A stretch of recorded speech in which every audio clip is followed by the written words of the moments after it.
Adaptation very often the name of the game for SKT. They've given up game 1 against Royal before. They've always come back to win it. So now is the real test. You say, okay, can they replicate success RNG, or does the old SKT come back to the same domination we have seen year over year over year? Picks and bans begin. Jarvan, Kalista off the table. Something like Galio could again be left available for SKT at first pick. Oh, never give up. We're happy to pass over the Galio for other priorities. And see, on the blue side, there will be a Janna ban. At the start of this tournament, I would have said categorically that SKT would trust in their bot lane and opt into Lulu versus Janna till the cows came home. The cows are here. The Janna is banned. SKT, they're trying different scenarios because they're not putting their faith in late game 5v5s with Bang being the star. You have to see what comes through on this one. What will their next ban be? Tristana off the table as well, removing a lot of safety out of the draft. Of course, the Janna that was played by Ming, but the Tristana was played by Bang last game, and both these now off the table. Tristana, an unbelievable amount of success here at Worlds so far, and Uzi definitely one of the pilots that has found it in the past. Not going to be an option this time around. The Lulu could be traded over in exchange for the Galio this time if you're looking for the Ardent Sensor again. Not a lot of surprise. The Galio first pick, certainly a high prized champion. It did not work for SKT the previous game, but it does not mean you can't pick the champion again. Of course, we know how powerful it can be, usually in the hands of Faker in the mid lane. RNG to see what their trade will be. They wanted to ban Sejuani instead. They knew they'd give this over. So the question is, what is their trade? Is it Xia Rakan? We have not seen Uzi play Xia all Worlds, but it is probably the best single bottom lane in League of Legends. Yeah, the duo is available. That's the surprise here. We've seen so many teams prize taking Xia or Rakan first pick just to deny the duo, but it's not really ultra comfort for Uzi. Yeah, one of the main reasons why we suspected teams may leave that open against RNG is because Uzi and RNG had banned Xia every single game, regardless 100%. of side, previously to this. This time around, it gets through, but he still goes for the late game team fighting. Will be centered around Uzi, around this Twitch. So you wonder if it was brilliance to leave open both, or was it a pre-planned strategy from SKT? They always ride the line there. It's usually the genius side. They're actually just going to be going for Varus, so a lot of lane priority here for SKT. Now keep in mind, Bang hasn't played the champion either at Worlds so far. Not the same ban rate, I'm almost certain, but Varus going to be the pickup here. Certainly something quite a bit different. Usually a lane-dominant champion. They've yet to show the support as well, so SKT will see what they want out of this one. XiaoHu clearly happy to continue playing Malzahar into the presumed Galio mid. Only 2 games for Uzi this year, 1-1, so not a prized pick. So we'll say for now that SKT assumed this, but and to track in as the draft goes on, have to take the Malzahar before the second round of bans. They are going to go comfortably into that matchup, and a Karma ban because, like you said, the support not taken yet for SKT.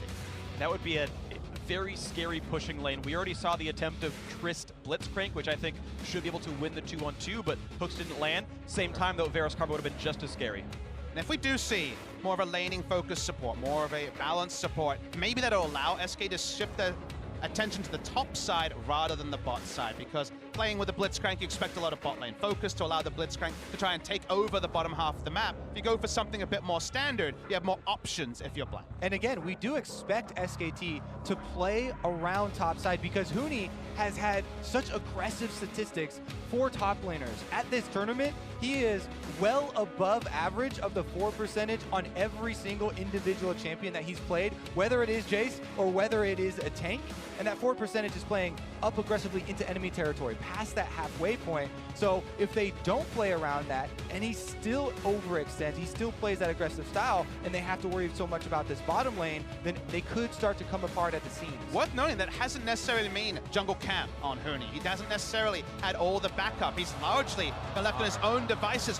This is LetMe's Gnar. Gnar, a very famous pick for LetMe, even back when he debuted with XiaoHu on Gamti. He was a big Gnar player. First time at Worlds, saw 957 pull it out last week. We see it here. I think Huni's going to take a skill matchup, and the Camille is certainly an option for him. It is a good matchup. 10 seconds to go. We saw the Huff Road Riven as well, which got me excited, but it's going to be locked in, and looks like Wolf just saying, Gnar, I trust your champion pool. Let's keep going for it. Leona versus Twitch. All right, the next level is, will he also go Fervor with the Keystone Mastery and fully Fervor of battle trust in Gnar? Or will he go with, you know, some more shielding and blah, blah, blah, boring stuff? Yeah. But regardless, versus a Rakan Twitch lane, that is definitely a punishable lane. They can attack this bottom side. Stats don't lie, 100% win rate at Worlds. Against SKT themselves. Nocturne! Nocturne gets picked up as the jungle pick here. I think it's also 100% win rate, by the way, brought out by the Gigabyte Marines. Let's bring back the heroes of group stages.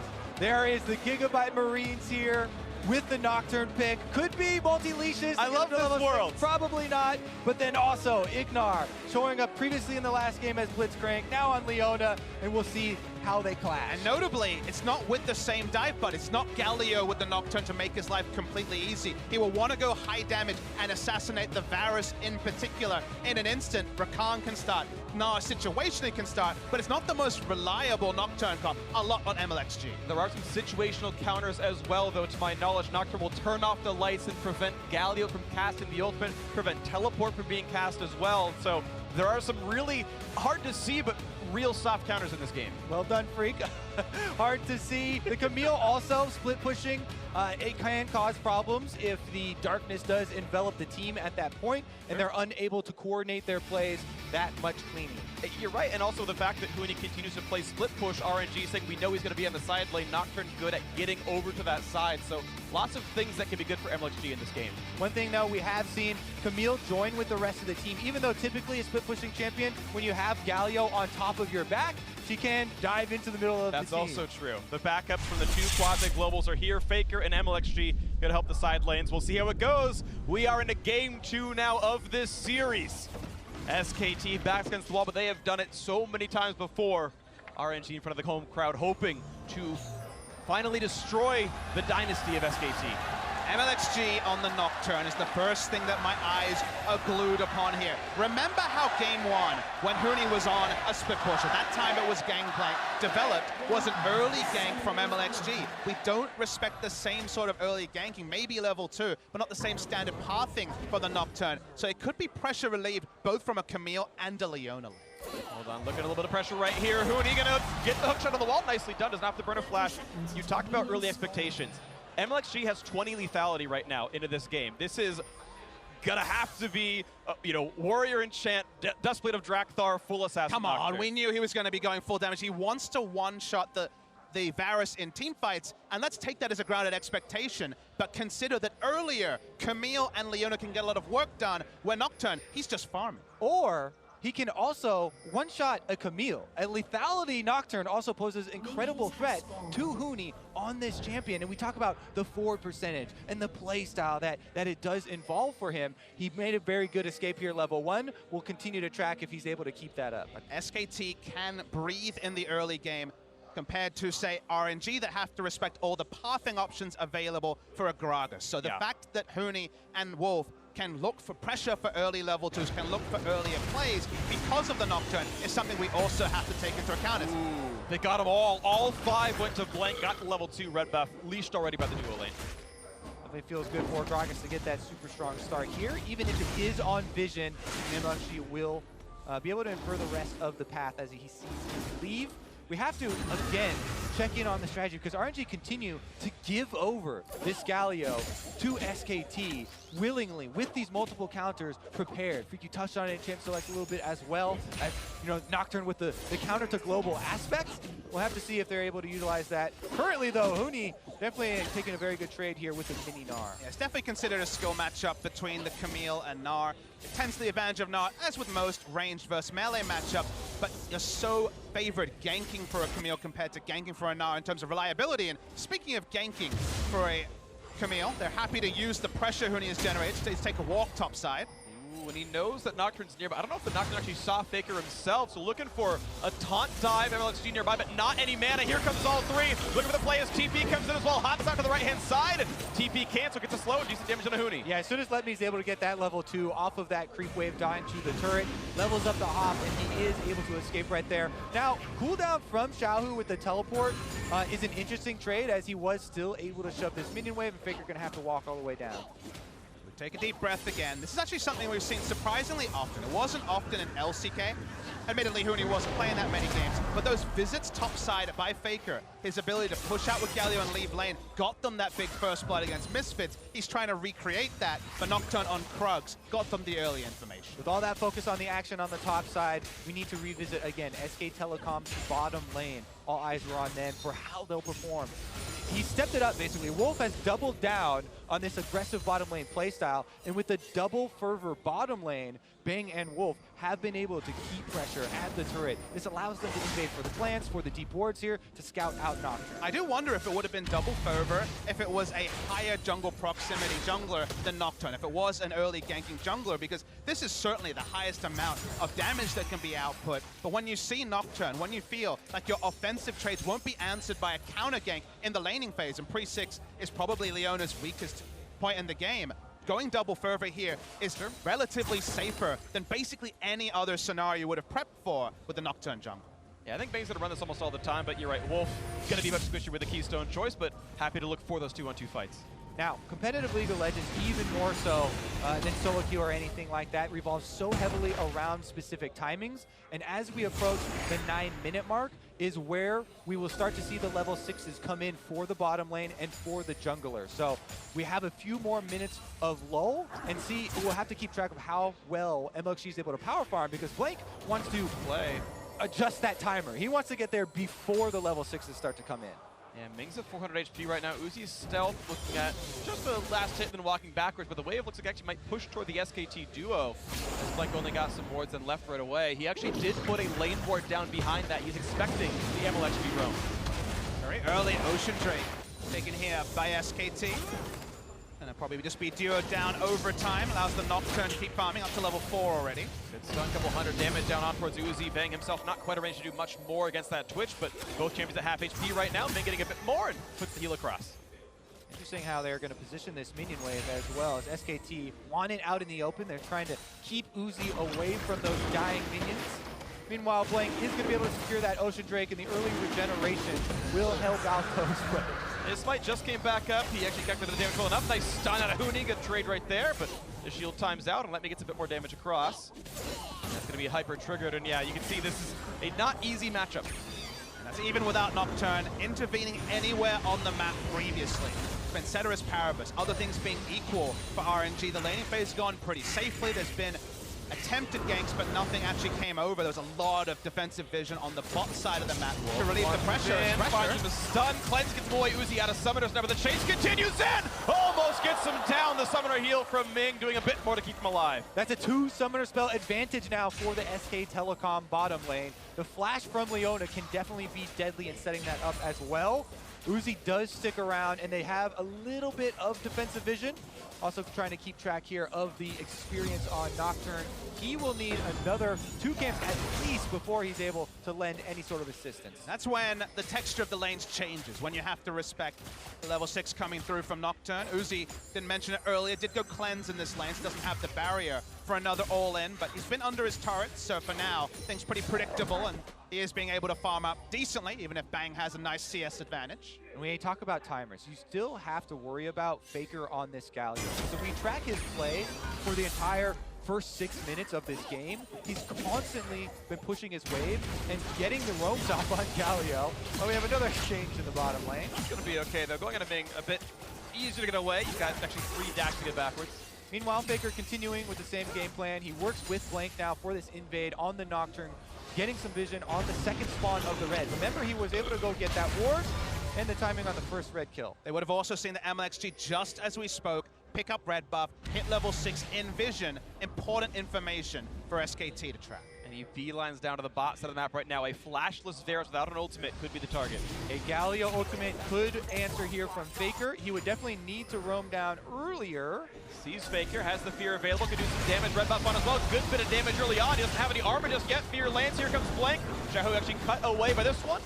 As they knock down the Void Link for the re-engage. They're going to look for this one. The damage They have it! First blood in the 2-on-2 for SKT! That flash from Wolf is able to secure it, redeeming himself a bit here on the Leona. Finds the first blood for Bang on Baron. And it's been so many games since we saw SKT actually being pushed up. We talked about Huni's forward percentage. Someone has to back away when one person's overextended. You can't usually have 3 lanes pushed up. It's largely been Bang and Wolf, around 14% forward percentage compared to other lanes up to 40 to 50% mark. This is a new side for SKT. It started with the Varus lock-in. Nice confirm on the kill from Wolf and Bang. And it is important too that SK Telecom's bottom lane gets that kill before they're even level 6. This is one of the bottom lanes that has the most crowd control possible in it. So Bang and Wolf want to still pressure the opening where the flashes are down for Uzi and Ming, now that they have the huge crowd control advantage. Yeah, exactly. It just got harder. The ultimate's available on every single member of SKT. You expect Blink to show up there at some point as well and continue to punish this Twitch Rakan lane. Wait to see if we can find that next moment. Again, we know Mlxg has his ultimate up, and we'll see when that Nocturne first shows. Building a Red Smite and Warrior, definitely a hyper-aggressive build out of the RNG jungler. What a thing where he can kill an enemy AD carry during his tether range, during his fear with his E. So looking for that high damage burst build, but makes him more accountable. Also means he has less wards to be able to put down. Hit confirms only, hit confirms stun, it's all the damage, but he just barely slinks away. Ming survives, Blink nearby though, and Uzi left alone 1v3. There's blood in the water, and all the sharks are coming though. Blink is seen on a ward, and the collapse from RNG is gonna not be enough to save a turret. He's still trying. The Uzi knows where his teammates are. Ming a bit injured, but still wants to be part of this fight. The turrets will take damage though. Bang lands a poke, doesn't take turret aggro, and a few more attacks come in. Looks like turret might not yet fall. They're backing away enough.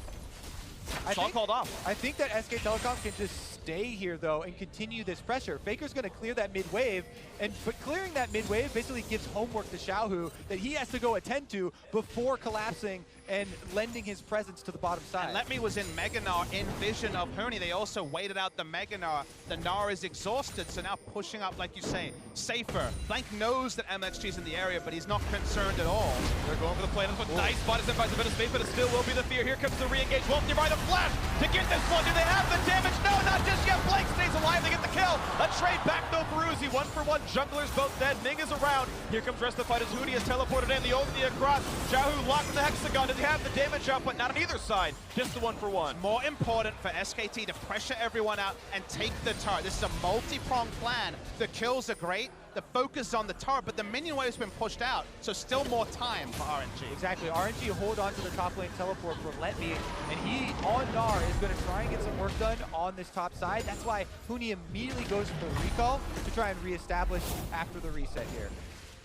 You have to see the replay. Blank had walked up, and this is the first time we hear the ult pop to that ear-curling scream. The interrupt on the body slam means he couldn't get out, and they do take down Blank. He ends up getting the kill anyway after the knockback there, and it is the 1-for-1, but definitely a little bit of a funny interaction as he pops his ultimate.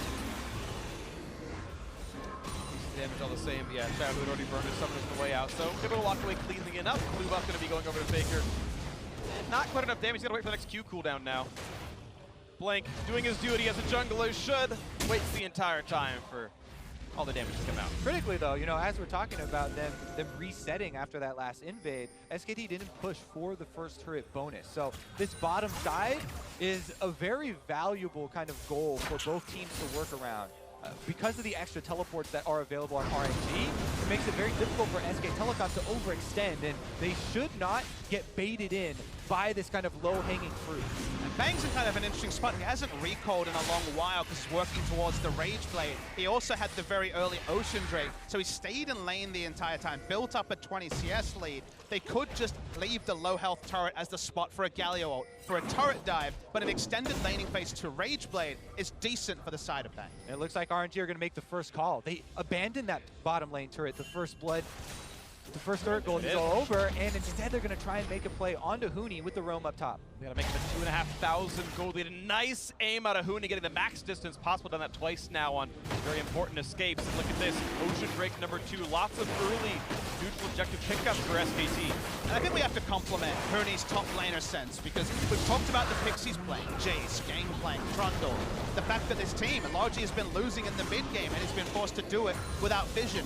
You need very reliable top laner sense to not just die again and again, just feed overkills, to actually be able to create map pressure. And the way I look at Huni is he's kind of basically forcing a bad paradigm for the enemy team. Either you gank him, and SKT is great at cementing vision on the other side, at using the information that the enemy team is topside and getting advantage or steadying the ship, or you leave him and he takes turrets. That's the reality of the champion pool he's selecting.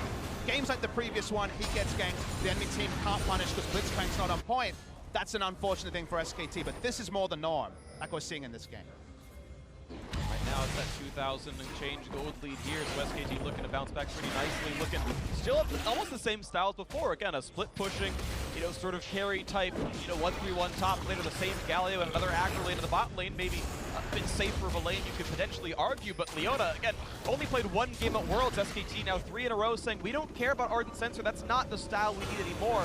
We're going to learn from what Misfits did to us, and so far in this game it's looking good. Small point, but because they don't have Ardent Sensor on SKT's side, the one item power spike of the Rage Blade on Varus, I think, is not as much there. Correct. 2 items, certainly, it is very powerful, but usually if Varus gets the very fast Rage Blade, it's paired with an Ardent Sensor, it's insane. For here, it's just a good start. Exactly. The synergy between those 2 items is actually twofold. You know, the reason that the Rage Blade users are so popular during this Ardent Sensor meta because you have more attack speed from the Ardent Sensor to stack up your Rage Blade, which people sometimes forget is where the power really comes from after it has max stacks. And then the Rage Blade is obviously going to pop double on-hit damage from your Ardent Sensor as well. Meanwhile, though, the turret gets taken down all the same. I mean, you get 6 stacks on it, you got a lot of attack speed, you do get this turret damage down, and for now, Uzi and Ming, they have to respect the Galio coming through, so they're giving up free turret HP, and only real punishment on the map is the Gnar wailing away on the outer top bot lane turret. We're going to look at scaling differences, and it's the same Twitch as the last game, but this time, of course, with much less gold than before. But Varus, typically not that same late game threat that a Tristana could be. You wonder what the 40-minute situation would look like if it got there. As well, it brings up this question of, you know, the factor of Nocturne scaling, because generally accepted, especially in solo queue, you know, doesn't scale that well for late game team fighting. But if you bring into consideration what you're talking about, using the ultimate strategically, you know, for cutting off options for SK Telecom, you know, Galio ultimates and team coordination, then if that ultimate is used optimally, it can have a higher value than merely, you know, the stats and the damage output that you're looking at. You get Baron control, you pop the Nocturne ult, maybe you cement it as seeing this counter rotation by RNG bot side, double TP. Yeah, just Huni, a single. Yeah, Huni already there, but Faker's going to the flash forward. This stuff's going to land to the hands of damage. One picked up already. The re-engage for Faker's only a knock-up. He's still 1 versus 3. The chase forward. Ming wants everything. Mlxg rather, and no, it's going to be him traded down to the turret. Faker pulling him into the damage output. Uzi waiting the wings, though. The silence is on. Will they re-engage this one? Look for the play as he puts him into the turret. The damage output coming across towards Faker, then back towards the jungle is Blank. Losing the health bar, but staying alive. The Deadly Venom not going to be quite enough damage. All said and done, looks like a 1-for-1. 1-for-1, and Uzi and, well, Wolf actually is pushing for recalls here as he's able to stop a couple of them and delay the defense. Bang, meanwhile, pushing up mid lane to try and get some turret damage. They're still getting that free time. They got the top lane turret. They're 2 turrets up, soon to be 3. We see the replay here as Faker teleports down with the wave clear. Flash Gnar comes through from LetME. They do get down the first kill, but from there, they're not able to get more as Faker buys so much time and Mlxg starts tanking. Yeah, Galio there, he's able to keep him in turret range for long enough. The last shot finding its mark there. Again, SK Telecom using this gold advantage. Let's see how they can pressure. They're using it in a couple of good ways. There's triple Ninja Tappy in the crew already. You're seeing Bang has his, Faker and Blank the same, and those are the primary targets. Oftentimes, I assume we're going to see Huni pick one up as well in the near future. Those are some of the major targets without Assassin Nocturne, who is going for more lethality here. And the gameplay we're seeing from SKT is what they were trying to do in Game 1. It's the same style and pace of game they wanted to set, the tempo of the game, if you will, because when you have globals and you also have a dueling advantage, you have a jungling pressure advantage early especially, you're all about having Bang in the mid lane pushing a turret while you're trading evenly down bots. So you're getting a global lead in terms of objectives. They were caught with their hands in the cookie jar multiple times early game in Game 1. That couldn't happen. RNG were able to scale. This time they've punished a lot more of the passivity that's just inherent with a Nocturne pick, and they are actually picking up those objective leads. SK Telecom always looking to utilize the multiple points of pressure, and throughout their history, the team been so successful. Currently, they've got Huni up top in a 2 versus 1. Gets some vision of the Nocturne while the rest of the team here on screen uses this Rift Herald to get multiple charges off. Yeah, mid-turret dead, clear 2 under fire as well. The engage coming across though. Here comes the spray and pray, looking for a couple more kills. The knock-ups and knockbacks are there, and Ming has fallen already. Now Uzi, a bit isolated. Faker can chase, but doesn't have flash for it. Here comes the dive out of Huni. Gets hold it back, but they have the burst damage nearsighted, trying to take him down, and they do just almost have the damage, but it's still with the trade as Mlxg's already dead. Won't force to jump away. The deadly venom maybe taking him down. LetME on the chase as well. Faker going towards the turret, finds XiaoHu for some damage, looks for a bit more. LetME gets himself the 1 kill. No! He throws the house at him and brings it down in the same swing. A triple kill for the top laner of RNG. That was so big, it looked like SKT were fighting perfectly, but they took the turret shots, they kept moving forwards, and LetME made them accountable. This time around, it's SK Telecom who bite off too much. They get the first kill with the counter engage, but Huni's teleport in under the turret, grabs that aggro, and he has to jump out of the fight immediately.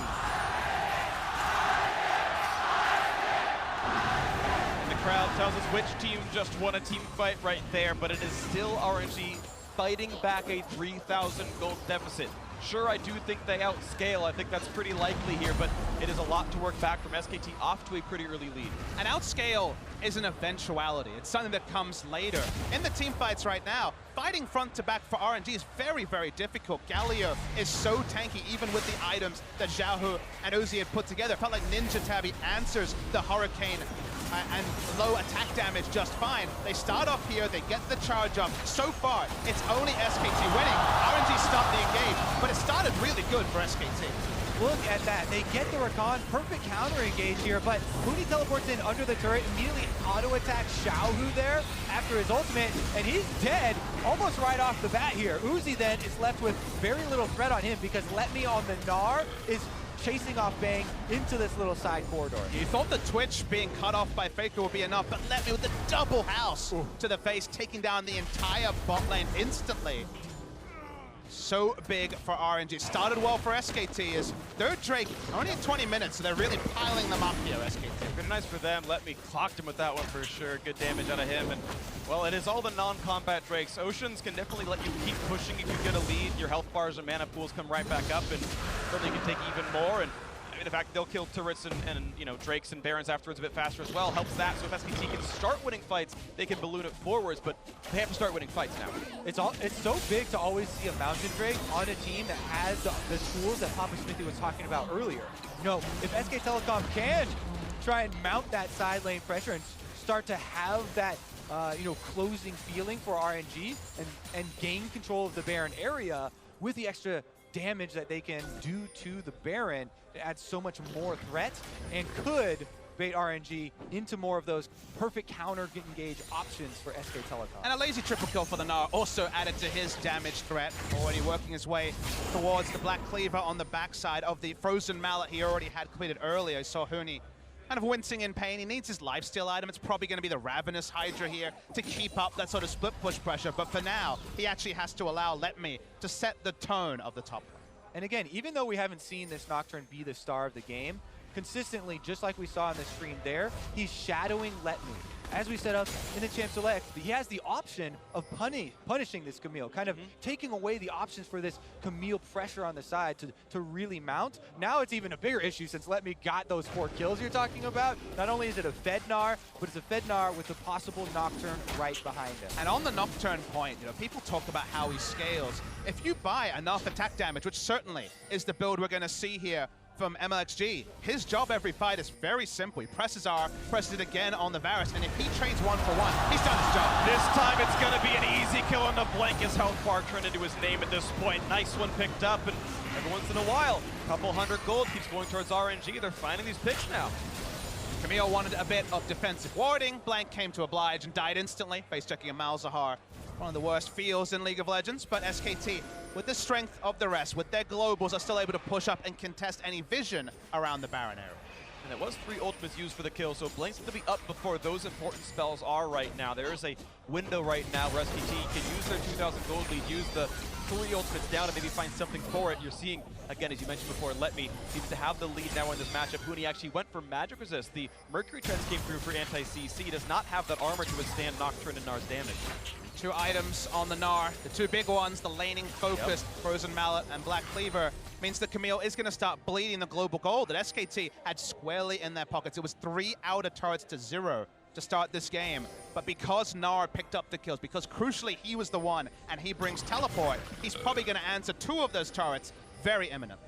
LetME definitely deserves a lot of credit, and he has had to share, you know, Starlight and stage time with 2 of the biggest stars in China, you know, XiaoHu and Uzi. Yep. But LetME definitely, you know, in the past as well, they have played around him on carry champions. He has put in his work as well on this all-Chinese roster where every member has really stepped up at one point or another.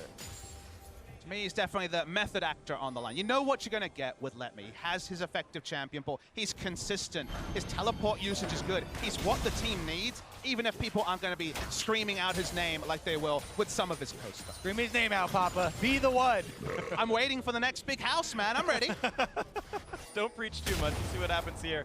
To go into the bot lane, and here comes that Slink. He does have the ultimate across. Here it comes, and of course the dash sort of been used. Flash not going to be enough. He's fleeing, but here comes the chase down, and there's not a lot of ways out. Mlxg getting low though. He's got to be careful. The knockup is in for Faker. Make it number 2. The boomerang not going to land. It comes back, but it doesn't matter. A shutdown for the best player in the world. Hoping to bring one more for SKT as Blank now finds an easy jungler to kill. The fear not going to matter. Blank gets himself a solo. Faker immediately swoops in, but here we go! The chase into the turn, the team goes, he's trying to find the cup, but no kills coming across. Nothing at all. Faker TPs to push him away. Solar Flare was awesome from Wolf, catching 2 and stopping them from having the damage take down Varus. RNG felt the pressure to make a play in mid with all their initiation. It gets nothing, and Huni with Trinity Force is going to make short work of the inner turret. Again, that counter engage from SK Telecom. The hero's entrance from Faker. Now they're on the Baron. And they're still going. Jungler dead. Baron on their sights. 5,000 health left. There's no chance the Smite gets in range in time. So Uzi, can you stop them? Gets away from the ultimate. Does not have his own to use. TP coming in. Will this be a stop? They can try to take down Blank, but it's going to be difficult. This Smite going to be grabbed. Here comes the team fight. Will they have the damage? Uzi gets the back line. Now spots out Big, but meanwhile a kill had already come through thanks to Leona. The re-engage. XiaoHu being stunned up finds the silence, but he does not have any way out. And Mlxg is going to be a death here, sorry, for Ming as well. Looks like a 3-for-1 advantage SKT. Uzi should be able to complete this recall though and get out on the backside, even though SKT got that Baron buff, and they will be able to use the empowered recalls as well as the push. But think of how fast things escalated in this game. We felt the dread of RNG just picking up turret after turret with how strong the Gnar was after they won that team fight. If you went out to grab a sandwich and came back, you'd be surprised to see that those kills piled up into a Baron, into inner turret, now second inner turret being set up for SKT. Exactly as we thought. The Nocturne went to the side lane to try and punish, but there's no bigger hero in League of Legends history than Faker himself to come in and right the situation after that play, that single play. Now with the Baron buff, they'll be able to break this game wide open. Deathless kill leader on the team. Kubota's a patient leader on the team right now. Highest farm in the entire game. Faker does it all, and he has for so many years now. You can see this fight one more time. They went 3-1 plus the Baron for the Koreans. Right decision to focus down the Baron with no possibility of a smite. That's why you saw Blank hold on to the smite, guarantee it. Uzi in one of these flanking positions, the sort of position that won him the previous game, but not with the cavalry behind him to make the big play. SK Telecom are able to reorganize around that Baron put after Faker chases Uzi off to that tri-bush, and even though the recall is completed for him, RNG once again are going to find themselves at the mercy of an SK Telecom Baron buff. Ooh, the flash stun's gonna land, no ulti though, but the chase down's still gonna be had. I don't think LetME has a way out, and he doesn't. 11-8 now, SKT pushing the lead to 9,000 as they still wear that Baron buff. And Mlxg actually popped the ult just to deny vision, try to dissuade the kill from coming through, but Gnar goes down. The full court press is here with Huni pushing the top side, and I spy a Face of the Mountain from Leona, one of the few tools that can actually answer some of the damage from the Nocturne diving in, especially with the paranoia effect. And into lock it next to that, I think very smart stuff out of this player here. The SKT support, 20 seconds of the respawn, 5v4, Baron buff activated. Look for the next play. Unless you're going to block the knockup, nearly getting picked off there by Blank, but able to disengage a little bit longer. Meanwhile, you're seeing the top lane being pushed, and Huni gets the inhibitor turret, the first of this game so far. Bit boss still under fire, though. The pressure mounting here from the former world champions as they take down another inhibitor turret. Bang's gonna walk out after this one, and Huni is gonna be able to arrive at the rest of the team. Now the lead crests over 10,000. Definitely fun to see new stuff come out in this game, but the more things change, the more they stay the same. SKT's grit still so good. I mean, Faker's got a new book out. I saw you spot it, oh, man. Kirby. Well, same old story, though, for Faker. He has a tireless march towards the finals, and he doesn't want to let RNG stand in his way. And who else but an unkillable Demon King to steal the souls of his opponents as he fells them throughout Summoner's Rift. I know it's a bit try-hard, but it's the way I'm going for this one there. He's actually going to give the blue buff away. Of course, he's got plenty of CDR himself. I think a 10-stack Magize gives CDR, so he's going to give this one away to a teammate now. He's actually happy to let Huni have more mana. Not a problem for him. The push can continue. Double Ocean Drake meaning infinite resources all the same regardless. Remember the timer of 2 items on Uzi in the previous game. We're 28 minutes in, and he only has those 2 items to his name. Cheaper on-hit build coming through from Bang, but there's not that many safe places to farm. If he's going to be farming under the inhibitor turret in mid, other people are going to be giving up minions because SKT control the top quadrant. They largely control the bottom, and it seems like RNG are grouping for one big pick. That's probably their only way to even buy time to get back into this game. Here we go, looking for play. Bot lane being sieged. They've got the squad with them. Huni waiting. Couples off the wall, but this turret's at 2/3 HP. Will there be the re-engage? 10,000 gold, again, separates these squads. It's only a 2.5 item Uzi. He only has the armor pen. There's no, 80% crit monstrosity you expect on these champions. Huni's able to walk up. Most melee champions can't against Malzahar, but he has invested in a QSS. All the snowball gold from the last 5 or 6 minutes makes it an easy purchase for him. Time definitely working in SK Telecom's favor here right now as the super minions continue to pile in on the top side. Mlxg is trying to be the one to clear them out because he'll use the Nocturne ultimate to join with the rest of the team and try and close that distance. But we've seen how ineffective this Nocturne is. Here goes Faker, though. Oh, he gets on one as well. Faker looking for that Plague, and Ming getting away from that one. Flash out from Uzi, though. Cleanse off as well. Important Summoner's missing as Faker just kites right back, and the middle inhibitor will fall. Top lane has already dropped a little while ago. Nice! Oh. Amazing explosive cast. Got a blanket. The re-engage coming across, looking for a bit more. The knockup's fine. Will they get some more kills? Uzi taunts it up. The flash forward. The body slam is in. 2 deaths already. Make it a 3rd shortly. SKT will not be stopped inside their opponent's base. XiaoHu practically alone now as the support can only sit and watch the base starts to fall. Huni walking away. He's going to stay alive. The turrets will fall in 8 minutes faster than RNG did it in game 1. SKT looks to close back into game 2 as their 4th kill comes in for the fight. And the reigning world champions are closing in on their march. Is this the beginning of another series? We see SK Telecom giving away game number 1, limping in game number 1 due to some new picks, and then a resurgence. But game 2, it was more new picks, Kobe. They stuck with what they were trying. It wasn't Blitzcrank, it was the Leona, but the execution difference the analyst desk talked about was definitely massive. The Leona was clean from Wolf, a pick he hasn't played in many moons. They tried the same strategy, and compared to game 1, where they had the picks, but the execution really halted them at the start, so suddenly it was 2-item Twitch very early, and their game plan fell apart. In this game, the timings were hit, the objectives stacked up, and it was straightforward for SKT. And I can only give props to Bang and Wolf right here, who looked very weak in the first game, stuck with the style, as you're mentioning, Papasmithy here, and this time it worked out. Duo kills straight up in lane without jungle interference at all. Maybe, again, the fact that there was a Nocturne who's not scary early on gave them extra confidence in the play, but regardless, there were the flash forwards for the Qs, the hit confirms, the skill shots landed. Just nothing but props for Bang and Wolf. The Nocturne pick really not finding a place here in this game. The attempts at picking off the split pusher, the attempts at using the ultimate were almost always countered very quickly by SK Telecom. Mlxg disrupted the early game plan from SKT and largely won them game 1. Yeah. His non-factored nature of being a Nocturne really cost them in the early game in game 2. Well, a great game to win for SKT. Now let's send it down to Dash and the analysts for their word on this one. Thank you very much, gentlemen. The equalizer out of SK Telecom, making this a 1-1 and definitely a series. But they do it with the same style.